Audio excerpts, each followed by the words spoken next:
an invitation to life. My name is Alan Drake, and the website is spiritofwisdommedia.com. Listen to this Bible passage from Mark chapter 1. Jesus was walking by Lake Galilee. He saw Simon and his brother Andrew. These two men were fishermen, and they were throwing a net into the lake to catch fish. Jesus said to them, "Come, follow me, and I will make you a different kind of fisherman. You will bring in people, not fish." So they immediately left their nets and followed Jesus. Jesus continued walking by Lake Galilee. He saw two more brothers, James and John, the sons of Zebedee. They were in their boat preparing their nets to catch fish. Their father Zebedee and the men who worked for him were in the boat with the brothers. When Jesus saw the brothers, he told them to come. They left their father and followed Jesus. The word follow that Jesus used here when he called these men is a word that he only used when he was speaking to groups of people, not just one person. This call to follow Jesus is not exclusive. It's not limited to just a few special individuals. It's open to anyone who will hear and respond. The call was not just for those fishermen that day. He is calling you too. We are told in Acts 17, verse 30, that in the past people did not understand God, and he overlooked this. But now he is telling everyone in the world to change and turn to him. When Jesus called those fishermen, his call came with a promise. "I will make you a different kind of fisherman. You will bring in people, not fish." He wasn't asking them to follow him for nothing. They would experience wonderful benefits as a result of following Jesus. In exchange for pursuing a relationship with Jesus, they would discover their identities, who they were born to be, and their purposes in life, what they were born to do. This is what Jesus offers you as one of the benefits of following him. Only Jesus offers this personal relationship and personal guidance to help you find your purpose and discover the person you were really meant to be. You will not find this offer or this kind of help anywhere else.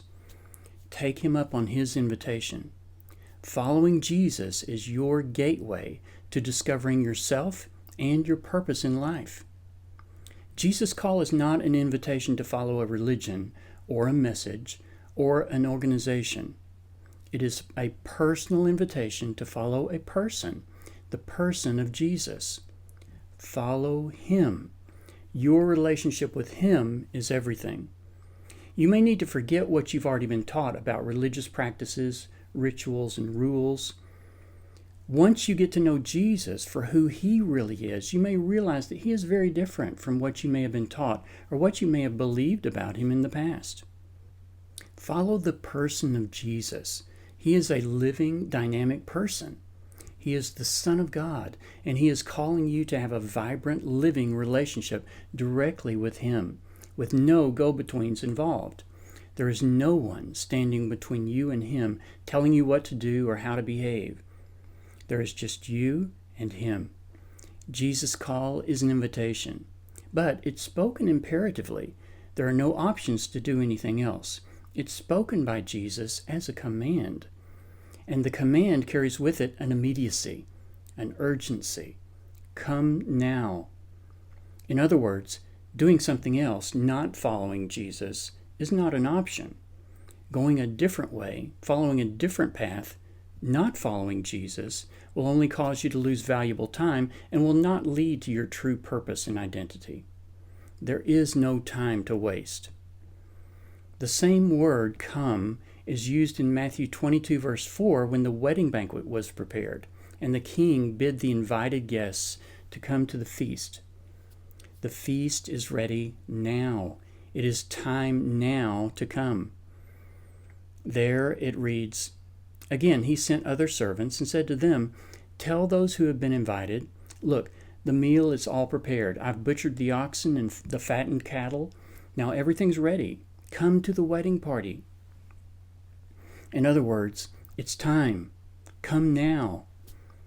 Just like the king who has prepared the lavish wedding banquet, Jesus is not inviting you to a life of misery and regret where you will barely survive on table scraps and starvation rations. He is inviting you to a feast that has been especially prepared with you in mind to satisfy the deepest hunger of your soul. What is it that you are truly, deeply thirsting for?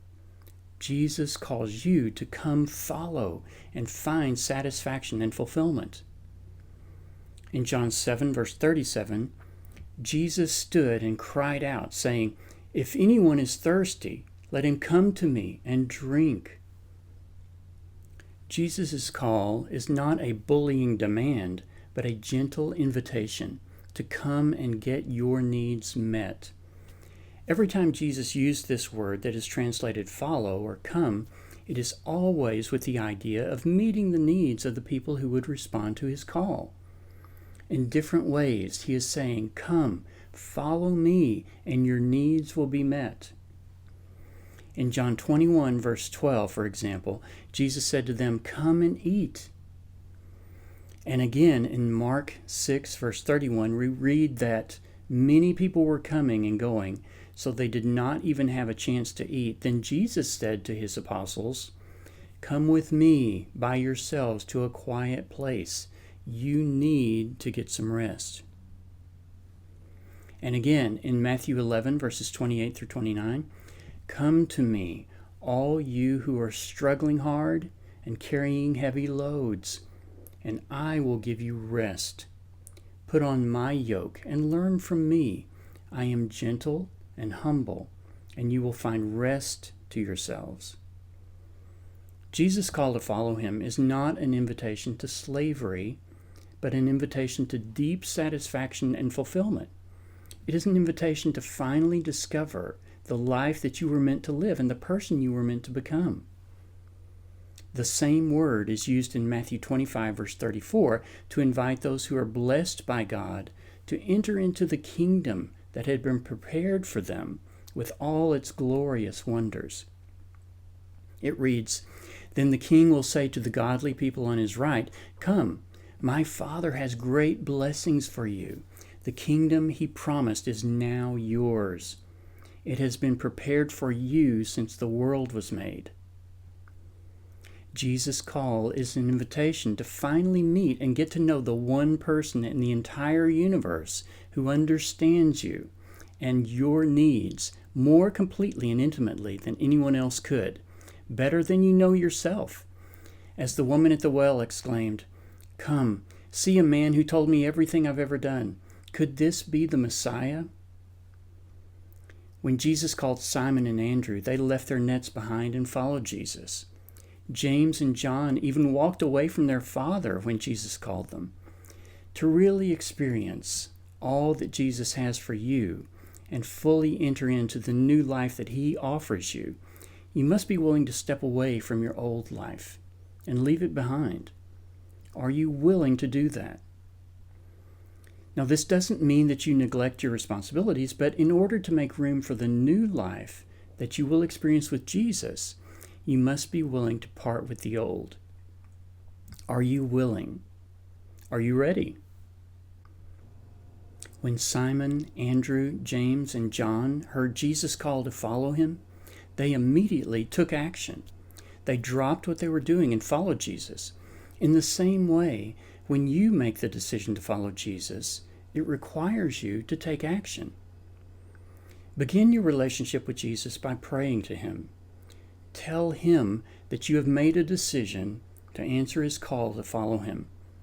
Talk to him in your own words. You can say something like this: "Jesus, I choose to answer your call. I choose to follow you." Then, learn more about Jesus by reading his words in the Bible. If you do not own a Bible, you can read it online in your own language for free at BibleGateway.com or download the app. Spend time with Jesus. Get to know him and draw closer to him by praying to him. Talk to him as you would talk to your best friend. He will lead you. Trust him. Follow where he leads, and you will experience new life. We are urged in Psalm 34, verse 8, to give the Lord a chance to show how good He is. Great blessings belong to those who depend on Him. My name is Alan Drake, and the website is spiritofwisdommedia.com.